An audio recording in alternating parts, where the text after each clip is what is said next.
فأعوذ بالله من الشيطان الرجيم. بسم الله الرحمن الرحيم.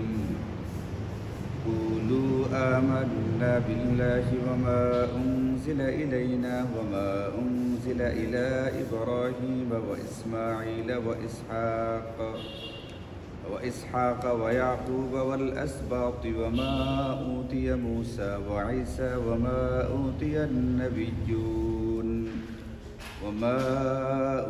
النبيون من ربهم لا نفرق بين أحد منهم ونحن له مسلمون فإن آمنوا بمثل ما آمنتم به فقد اهتدوا وإن تولوا فإنما هم في شقاق فسيكفيكهم الله وهو السميع العليم.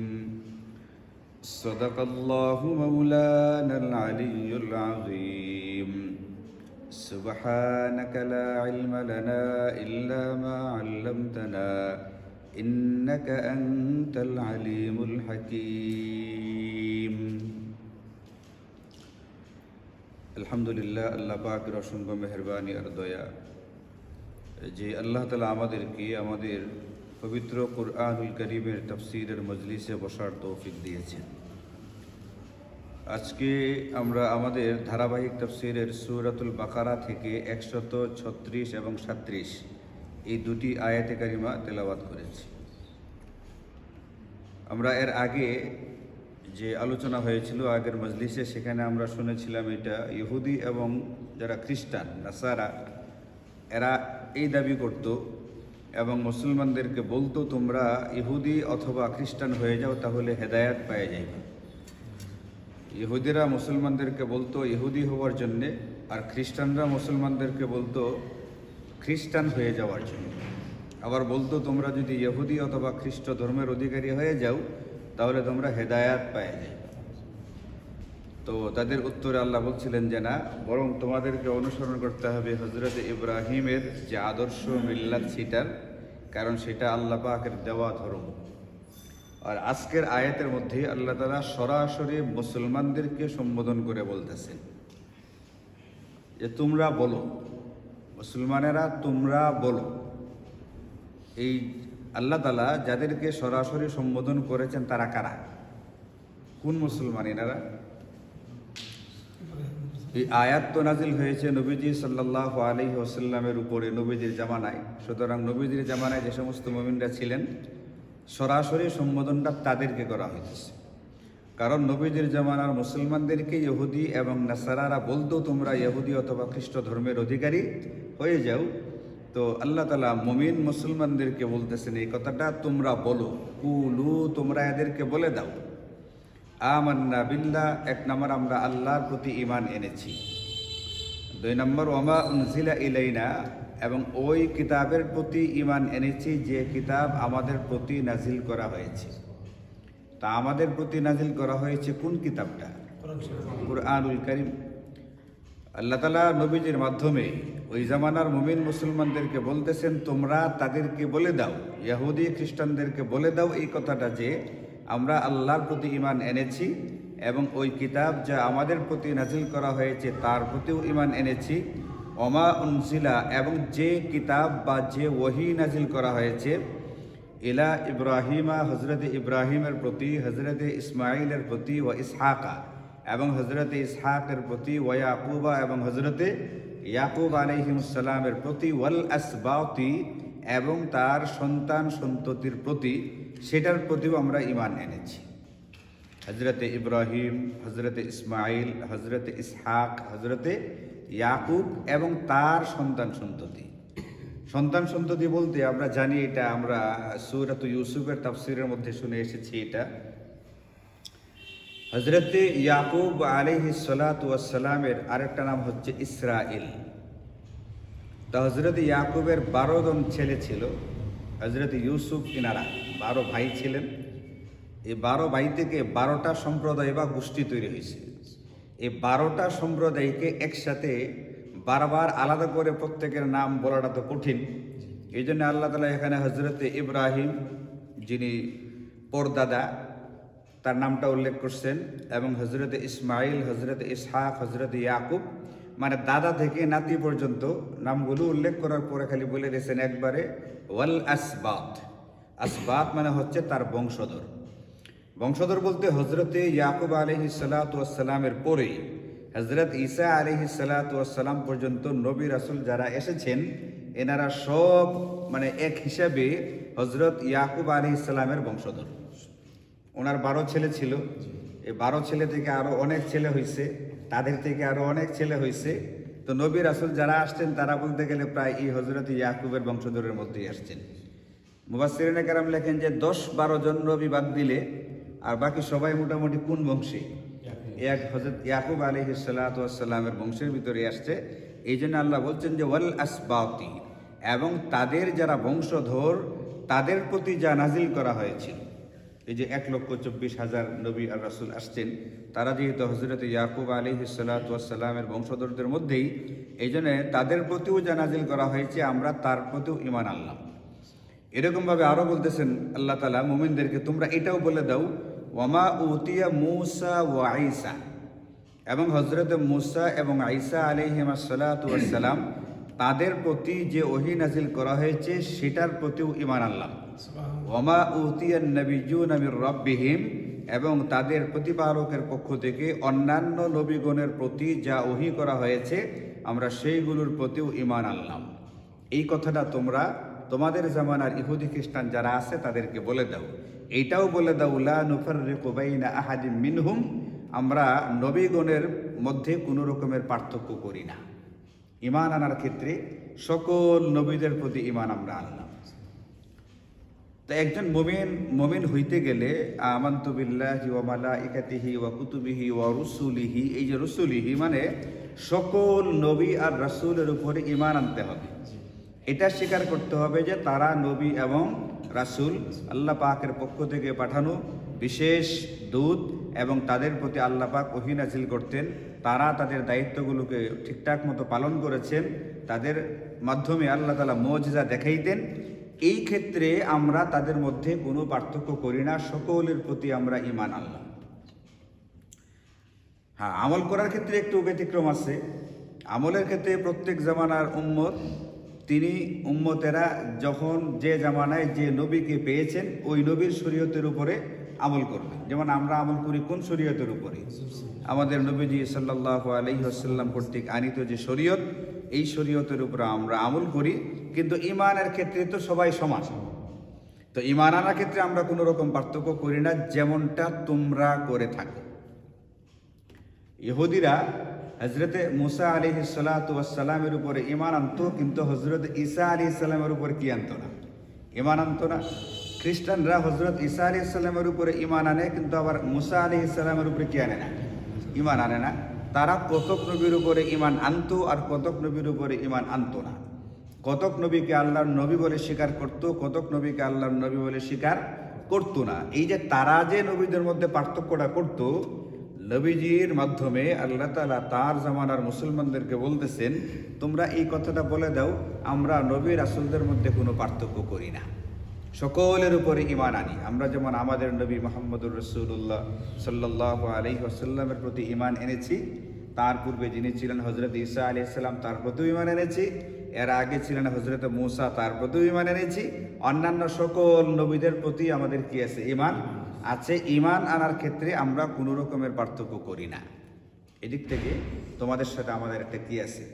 একটা পার্থক্য আছে। তোমরা কোনো নবীর উপরে ঈমান আনো না, কোনো নবীর উপরে ঈমান আনো, আর আমরা সকল নবীগণের উপরেই ঈমান আনি। ওয়া নাহনু লাহু মুসলিমুন, এবং আমরা আল্লাহ পাকের হুকুমের সামনে পরিপূর্ণভাবে আত্মসমর্পণকারী। আমরা আল্লাহর সমস্ত বিধানকে মেনে নেই, জিন্দেগির সকল ক্ষেত্রে সকল বিষয়ে আল্লাহ পাকের হুকুমটাকে অপরিহার্য মনে করি। এখানে আমরা কোনো রকমের পার্থক্য করি না। সুতরাং এই কথা বলবার সুযোগ নেই যে আমরা এই ক্ষেত্রে তো ইসলাম মানি, ওই ক্ষেত্রে মানি না, ইবাদত বন্দিগির ক্ষেত্রে মানি কিন্তু রাজনৈতিক ক্ষেত্রে মানি না, নামাজ রোজার ক্ষেত্রে মানি কিন্তু অর্থনৈতিক ক্ষেত্রে মানি না। এই টাইপের মুসলমান হইলে সে আসলে প্রকৃত অর্থে কি না? মুসলমান না, প্রকৃত ইমানদার না। প্রকৃত ইমানদার হইতে গেলে গোটা জিন্দেগিতে সকল ক্ষেত্রে ইসলামকে পরিপূর্ণভাবে মানতে হবে। এটা ইবাদত বন্দেগীর ক্ষেত্রে যেরকম মানতে হবে, রাজনৈতিক ক্ষেত্রেও মানতে হবে, অর্থনৈতিক ক্ষেত্রেও মানতে হবে, আন্তর্জাতিক ক্ষেত্রেও মানতে হবে। জিন্দেগির সকল ক্ষেত্রে যতগুলো দিক আমার মধ্যে পাওয়া যায়, সকল ক্ষেত্রে ইসলামের বিধানকেই অপরিহার্য হিসাবে মেনে নিতে হবে, গ্রহণ করতে হবে। তাহলে গিয়ে ব্যক্তিটা পরিপূর্ণ মুসলমান হবে। আর এই পরিপূর্ণ মুসলমান হওয়ার জন্যেই আল্লাহ তাআলা আমাদেরকে এই আয়াতগুলোর ভিতরে নির্দেশ দিচ্ছেন, হেদায়াত দিচ্ছেন, দিক নির্দেশনা দিচ্ছেন। নবীজির জামানার মুসলমানদের মাধ্যমে এটা কিন্তু আমাদেরকেও বলা হচ্ছে, কিয়ামত পর্যন্ত আনেওয়ালা মুমিন মুসলমানদেরকে বলা হচ্ছে, তোমরা যখন বলবা এইভাবেই বলবা যে আমরা সাইয়্যিদনা হযরত আদম আলা নবিয়িনা ওয়া আলাইহিস সালাতু ওয়াস সালাম থেকে শুরু করে আমাদের নবীজি শেষ নবী পর্যন্ত সকল নবীগণের প্রতি ঈমান আনলাম, যদিও আমল করি আমাদের নবীজির শরীয়তের পরে।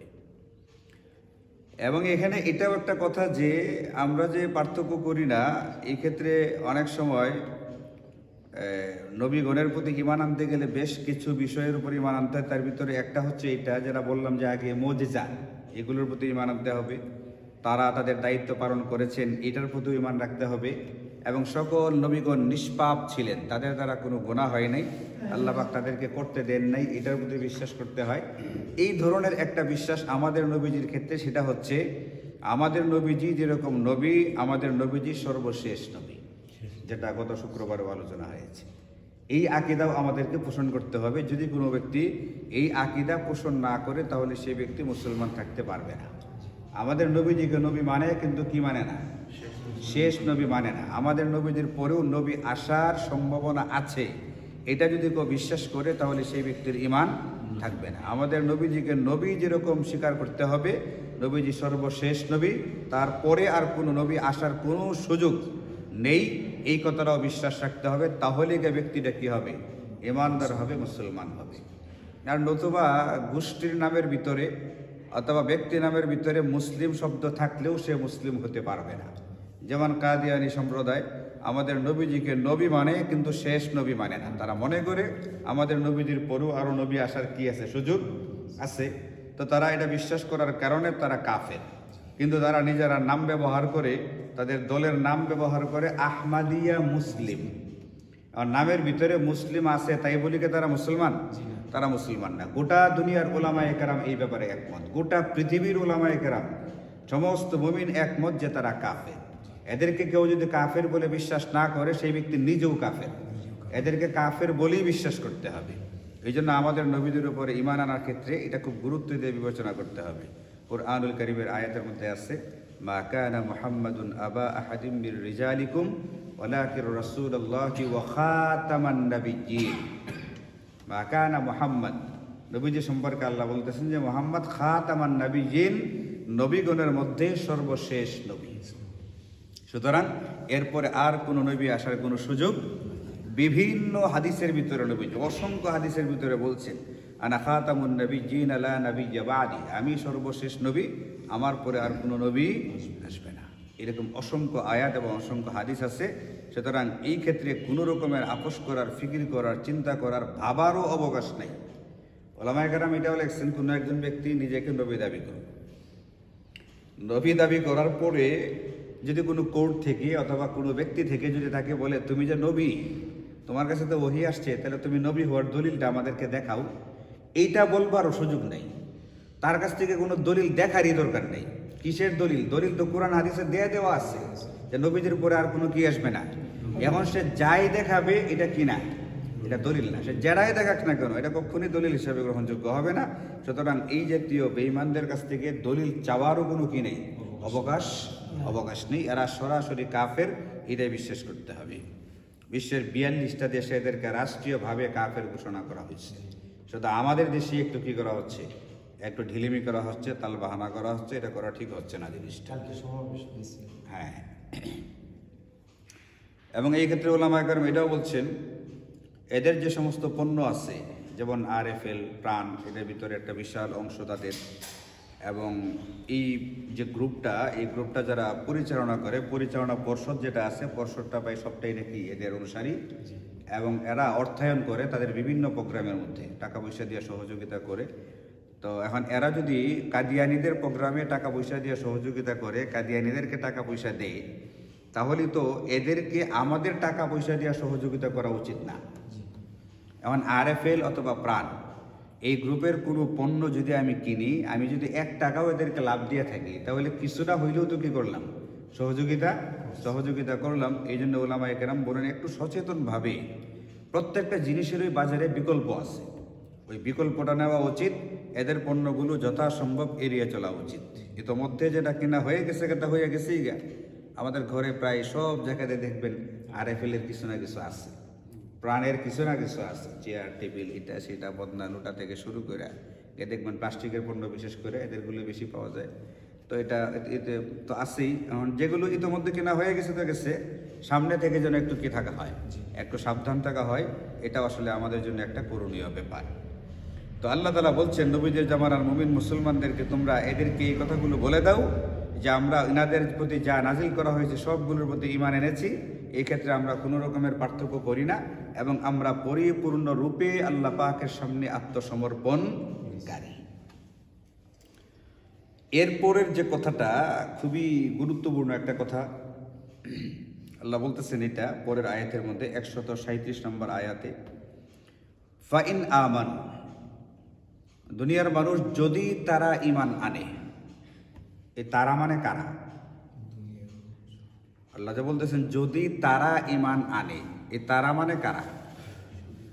হ্যাঁ, ইহুদি খ্রিস্টানরা, যাদের আলোচনা আগে গেছে, যারা মুসলমানদেরকে উল্টা দাওয়াত দিত কি হওয়ার জন্য, ইহুদি খ্রিস্টান হওয়ার জন্য। আল্লাহ বলতেছেন তাদের ব্যাপারে, যদি তারা ঈমান আনতো বিমিসলি মতো মা আমানতুম, যেমনটা তোমরা ঈমান এনেছো,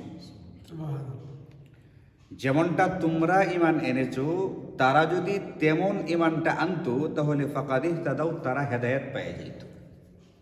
আপনাদেরকে তো প্রশ্ন করি, খুব ঠান্ডা মাথায় উত্তর দিবেন। যেমনটা তোমরা ঈমান এনেছো, এই তোমরাটা কারা? হ্যাঁ, সাহাবায়ে কেরাম। এই আয়াত তো আর এখন নাজিল হচ্ছে না, এই আয়াত তো নাজিল হয়েছে কবে? নবীদের জামানায়। তো নবীদের জামানায় যারা মুসলমান ছিলেন আল্লাহ তাআলা তাদেরকে বলতেছেন এটা তোমরা। এই তোমরা মানে নবীদের জামানার মুসলমানদেরকে বলতেছেন, তোমরা যেমনটা ঈমান এনেছো যদি তারা তেমন ঈমান আনতো। এই তোমরা মানে হযরতে সাহাবায়ে কেরাম, নবীজি এবং সাহাবায়ে কেরাম, সকল মুফাসসিরিনে কেরাম এটা বলছেন। এটা পরিষ্কার বোঝাও যায় এটা আল্লাহ পাক সম্বোধন করতেছেন। তো যদি এখন আয়াত নাজিল হতো তাহলে বলতাম যে আমাদেরকে বলতেছেন আল্লাহ তাআলা তোমাদের মতো ঈমান আনলে, তা আমরা তো এই জামানায় ছিলাম না। এই আয়াতে পরিষ্কারভাবে যে জিনিসটা আমাদেরকে শেখানো হইতেছে সেটা হলো এটা, আমাদের ঈমান আর আমলের ক্ষেত্রে মানদণ্ড যেটা হবে, মাপকাঠি যেটা হবে, আমার ঈমানটা সঠিক না বেঠিক, আমার ঈমানটা ঠিক কি ঠিক না, এই ক্ষেত্রে আল্লাহ তাআলা কুরআনুল কারীমের মধ্যে এরকম, এখানে যেরকম আয়াত আছে, অনেক আয়াত কোরআন শরীফে আছে, আল্লাহ তাআলা আমাদের ঈমানটা কীরকম হওয়া লাগবে, আমাদের ঈমানের নমুনা হিসাবে সাহাবায়ে কেরামের ঈমানকে দেখাইছে। তোমার ঈমানটা তখন গ্রহণযোগ্য হবে যখন তোমার ঈমান সাহাবীদের ঈমানের মতো হবে। তোমার আমলটা তখন গ্রহণযোগ্য হবে যখন তোমার আমলটা সাহাবীদের আমলের মতো হবে। তোমার ইখলাসটা তখন গ্রহণযোগ্য হবে যখন তোমার ইখলাসটা সাহাবীদের ইখলাসের মতো হবে। তাহলে আমার ঈমান আমলের মানদণ্ড, আমি আমার ঈমান আর আমলটাকে যদি কি করতে চাই, পরীক্ষা নিরীক্ষা করতে চাই, যাচাই করতে চাই ঠিকঠাক আছে কিনা, তাহলে কোন মাপকাঠিতে মাপতে হবে? সাহাবায়ে কেরামের মাপকাঠিতে মাপতে হবে, যে সাহাবায়ে কেরামের ঈমানের সাথে আমাদের ঈমান মিল আছে কিনা, সাহাবায়ে কেরামের আমলের সাথে আমার আমলের মিল আছে কিনা।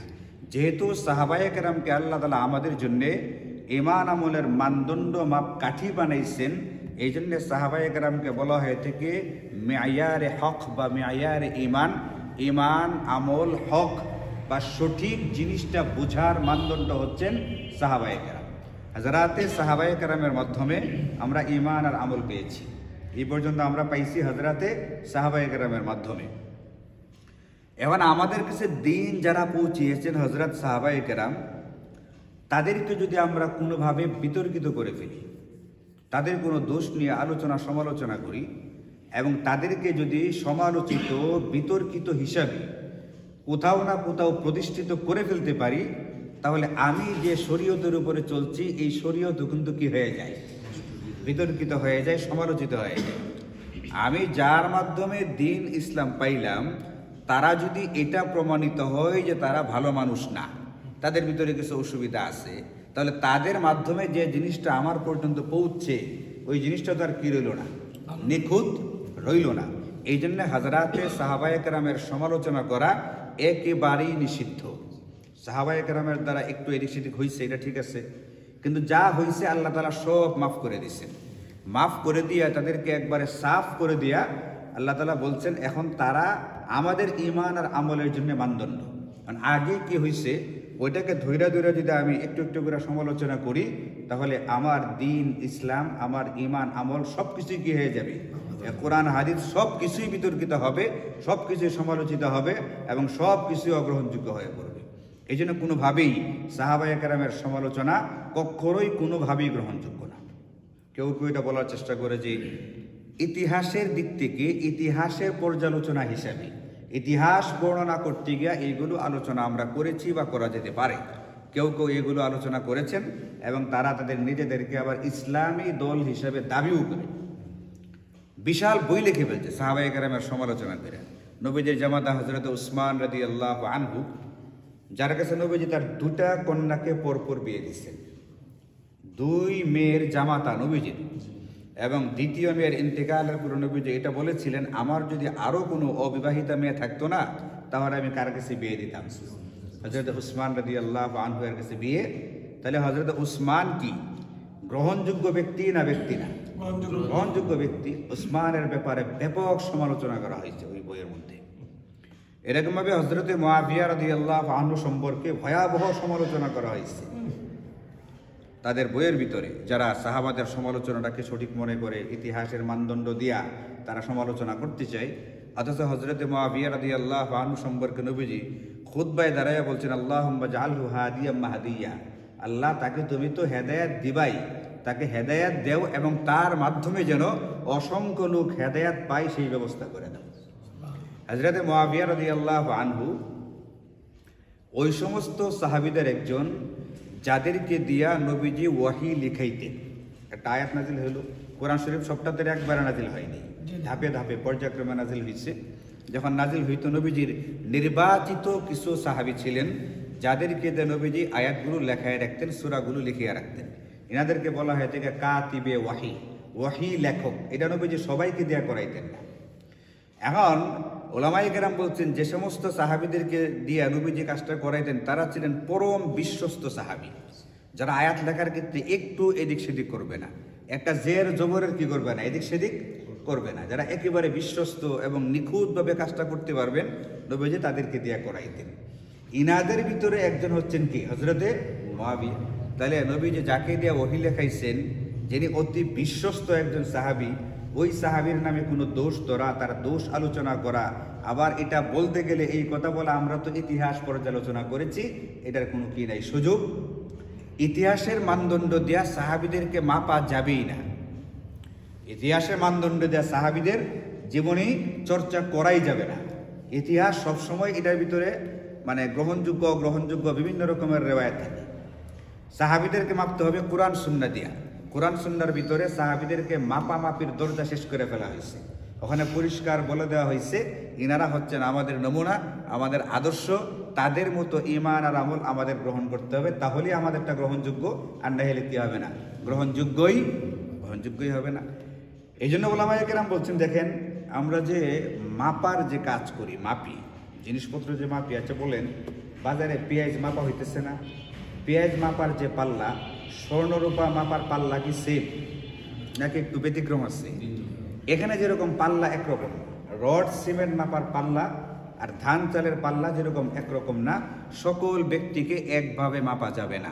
সুতরাং ইতিহাস দিয়া যাকে তাকে মাপা গেলেও সাহাবায়ে কেরামকে ইতিহাসের কিতাব দিয়ে কি করা যাবে না, মাপা যাবে না। তারা ইতিহাসের কিতাবের বিভিন্ন রেওয়ায়েত নেয়া সাহাবায়ে কেরামেরকে বিভিন্নভাবে বিতর্কিত করার, সমালোচনা করার চেষ্টা করেছেন।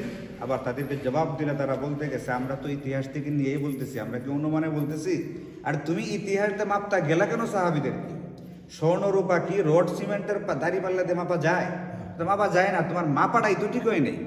সাহাবীদেরকে মাপতে হবে কোরআন সুন্নাহর মাপকাঠি দিয়া, মানদণ্ড দিয়া। এখানে আল্লাহ তাআলা আমাদেরকে বলছেন হযরতে সাহাবায়ে কেরাম হচ্ছেন এমন ব্যক্তিত্ব যদি তাদের ইমানটা সাহাবীদের ইমানের মতো হয়ে যাইত, তাহলে সাহাবায়ে কেরাম যেমন হেদায়েতের উপরে উঠে আসছেন, তারা যেরকম জান্নাতের সুসংবাদ দুনিয়াতে পাইছেন, ওই মানুষগুলো হেদায়েতের উপরে উঠে আসত। এই জন্য সাহাবাতু কুল্লুহুম উদুলুন, সকল সাহাবী বিশ্বস্ত। নবীজির হাদিস যারা বর্ণনা করেছেন তাদেরকে বলে রাবি। নবীজির হাদিস বর্ণনা করেছেন নবীজির কাছ থেকে সাহাবায়ে কেরামের কাছ থেকে তাবেঈন, তাদের কাছ থেকে তাবেঈন, এর পরের প্রজন্ম আগেওয়ালাদের কাছ থেকে, এইভাবে এক প্রজন্ম আরেক প্রজন্মের কাছ থেকে হাদিস নিচ্ছে। আমরা হাদিস নিয়েছি আমাদের আগের প্রজন্ম থেকে, আবার আমাদের কাছ থেকে আমাদের পরবর্তী প্রজন্ম হাদিসগুলো নিচ্ছে। এখন হাদিস যারা বর্ণনা করেন তাদেরকে বলে রাবি বা বর্ণনাকারী। এই বর্ণনাকারী যারা হবেন হাদিসের, তাদের জীবনে পুঙ্খানুপুঙ্খ পরীক্ষা নিরীক্ষা করা হয়, যাচাই বাছাই করা হয়। যিনি হাদিসটা বর্ণনা করতেছেন তিনি কি আসলে বিশ্বস্ত ব্যক্তি কি না, আমরা কি তার কথাটা বিশ্বাস করতে পারি কি পারি না। দেখেন আমাদের নবীজি ব্যক্তি হিসেবে কয়জন? আমাদের নবীজি ব্যক্তি কয়জন? নবীজি অনেক মর্যাদার অধিকারী, কিন্তু ব্যক্তি তো একজন।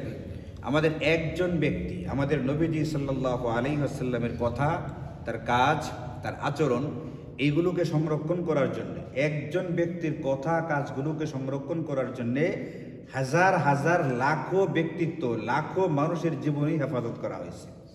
হাদিস শাস্ত্রের নাম হলো আসমাউর রিজাল। লক্ষাধিক ব্যক্তির জীবনী সংরক্ষণ করা হয়েছে। কেন?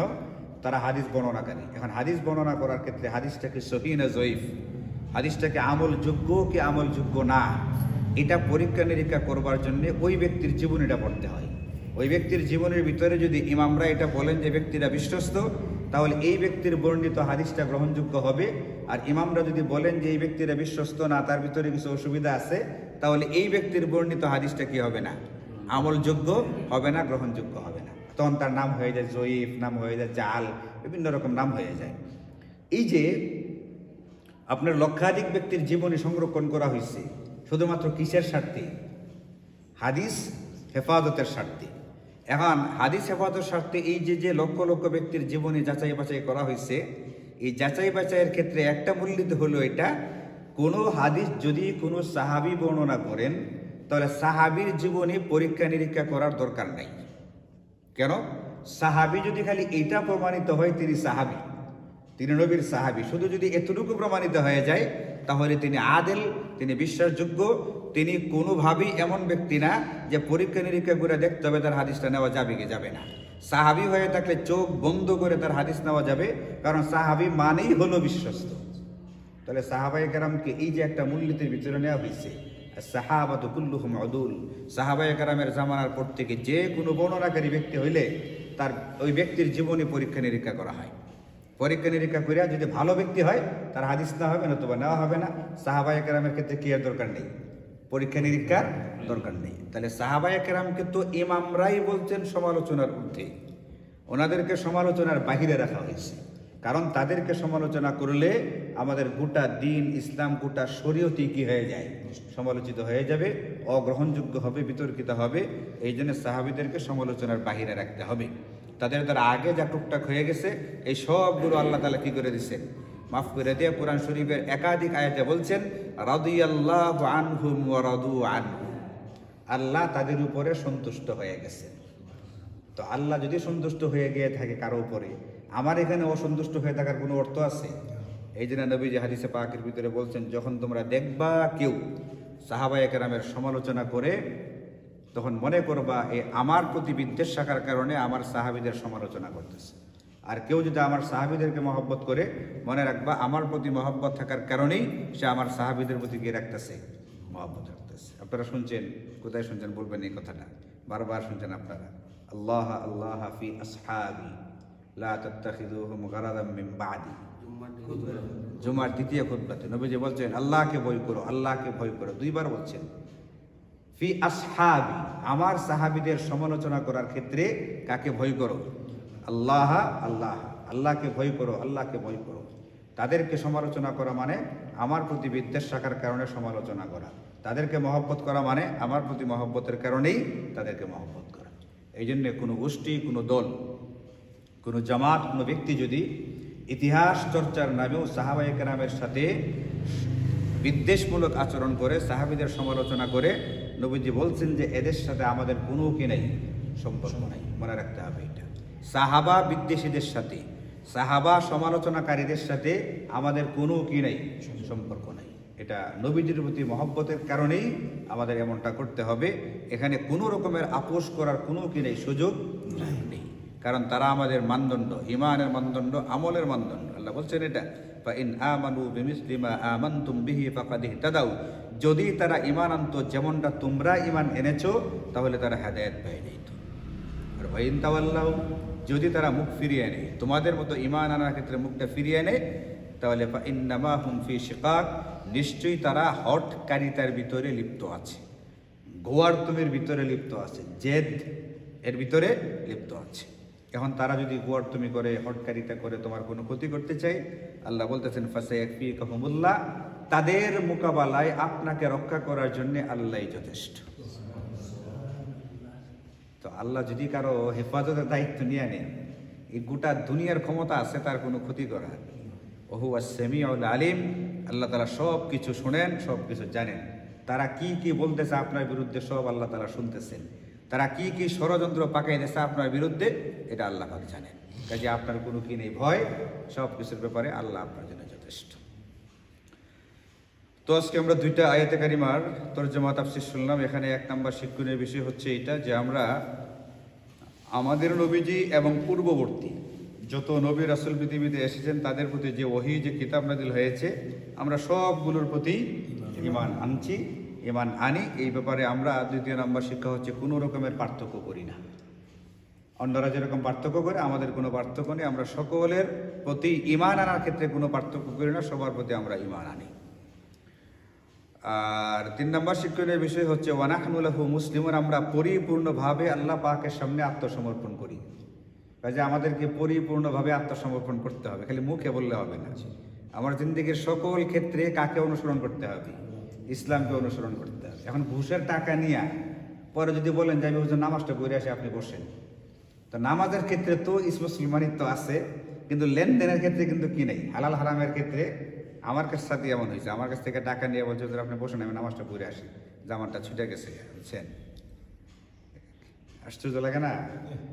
টাকা নিয়ে পরে আবার কই গেছে, নামাজ পড়তে গেছে। না, এটা হবে না। জিন্দেগির সকল ক্ষেত্রে কি থাকতে হবে? ইসলাম থাকতে হবে। বুঝছো জিনিসটা? 4 নম্বর শিক্ষণীয় বিষয় হচ্ছে খুবই গুরুত্বপূর্ণ কথা, গুরুত্বপূর্ণ শিক্ষা, সদা সর্বদা মাথায় রাখতে হবে। এটা আমাদের ঈমান আর আমলের মাপকাঠি হচ্ছেন কারা? সাহাবায়ে কেরাম। বলে মিয়ারে হক, সত্যের মাপকাঠি, সত্যের মানদণ্ড হচ্ছেন সাহাবায়ে কেরাম। তাদেরকে সর্বোচ্চ সম্মান আর মর্যাদার ব্যাপারে সতর্ক থাকতে হবে। হৃদয়ে তাদের প্রতি ভক্তি মহব্বত ভালোবাসা রাখতে হবে। তাদের প্রতি ভালোবাসা মানেই কার প্রতি ভালোবাসা? নবীজির প্রতি ভালোবাসা। তাদের প্রতি কোনোরকম খারাপ ধারণা মানেই নবীজির প্রতি খারাপ ধারণা। খুবই কঠিন কথা। এই জন্যে যারা সাহাবায়ে কেরামের সমালোচনা করবে, অথবা এই সমালোচনাকে সমর্থন করবে, অথবা সমালোচনাকারীদের দলকে যারা সমর্থন করবে, এদের সাথে আমাদের কোনো কি নেই, সম্পর্ক নেই। এবং 5 নম্বর শিক্ষণীয় বিষয় হচ্ছে এটা যে আমাদের যারা শত্রু আছে, দুশ্মন আছে, আমি যদি পরিপূর্ণ মুসলমান হয়ে যেতে পারি, সকল ক্ষেত্রে যদি ইসলামকে অনুসরণ করি, তাহলে আমার যারা দুশ্মন তাদেরকে সামলাবার জন্যে, আমাকে হেফাজত করার জন্য কে যথেষ্ট? আল্লাহ যথেষ্ট। আল্লাহ পাক নিজে দায়িত্ব নিয়ে নিয়েছেন। এবং সর্বশেষ শিক্ষণীয় বিষয় হচ্ছে এটা, আমার কথাও আল্লাহ পাক শুনতেছেন, আমার শত্রুদের কথাও আল্লাহ, আমার কার্যকলাপও আল্লাহ জানেন, আমার শত্রুদের কার্যকলাপও আল্লাহ সব কিছু শোনেন এবং জানেন। যেহেতু আমার আলাদা করে এতটা চিন্তা ভাবনা করার দরকারই নেই। আমি যা করতেছি, যা বলতেছি, আল্লাহ শুনতেও আছেন, আল্লাহ জানতেও আছেন। অন্যরা যা করতেছে, শুনতেছে, আল্লাহ পাক শুনেন এবং জানেন। এমনটা না যে অমুক আমার সাথে খারাপ ব্যবহার করছে তো বিচারটা দিতে পারলাম না। আল্লাহর কাছে আমি বিচার না দিলেও আল্লাহ পাকের যারা জানা সেটা কিন্তু কি করতেছে, জানতেছে। এই জন্য আমি এই জিনিসটাকে মাথায় নিয়ে তারপরে সান্ত্বনায় নিজেকে রাখতে পারি যে আমি কিছু করতে না পারলেও এটা জানার এবং এটাকে শোনার এবং এই ব্যাপারে কোনো একটা ব্যবস্থা নেওয়ার একজন সত্তা কিন্তু আছেন, তিনি সব কিছু করবেন ইনশাআল্লাহ। ওয়া আখিরু দাওয়ানা আলহামদুলিল্লাহি রাব্বিল আলামিন।